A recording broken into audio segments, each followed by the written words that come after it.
You've been busy, huh? Yeah, a little busy. By the way, JR and I, in spite of our collapses last night, we did come to work. His Braves, my Red Sox. Yeah, maybe we can have a consolation World Series. Our Braves, my Braves, your Red Sox. What do you say? Yeah, that'd be great.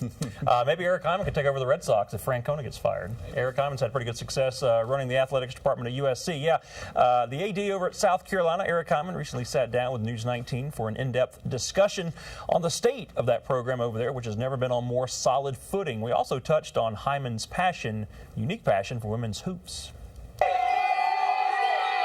The most successful program at USC right now? Well, that's a no-brainer.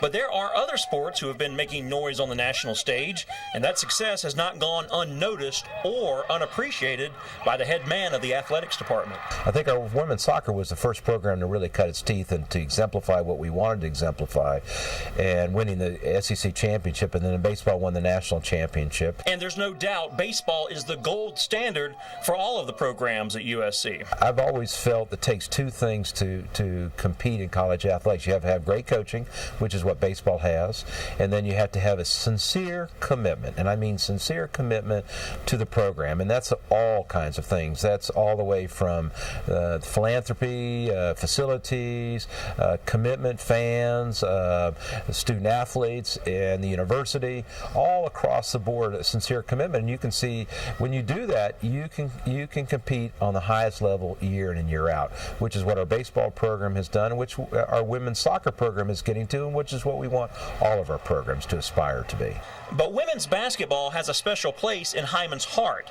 After all, he is a former coach at North Greenville University with his wife, Pauline, and that was long before he became a successful athletics director. So when Hyman goes to one of the games, he's as much a fan as he is an athletics director. Well, I do have a little affinity for women's basketball, but I really do. I'm a competitive person. I grew up in a competitive family. I've been competing all my life, and I like to see our athletes compete. If we're gonna play, we might as well compete. And you know, I've been a believer in that. What we want to do is knock them down, and then have the class to pick them back up again, and then knock them back down, and to be fiercely competitive with our programs. And we're not competitive bothers me. I don't care what program it is, and I think all the coaches know. Our goal is to be top 25 in the country, all the way across the board. That's unfinished business. That's what I'd like to be able to do. Is it realistic? Probably not, but that's what our goal and that's what our aspirations are.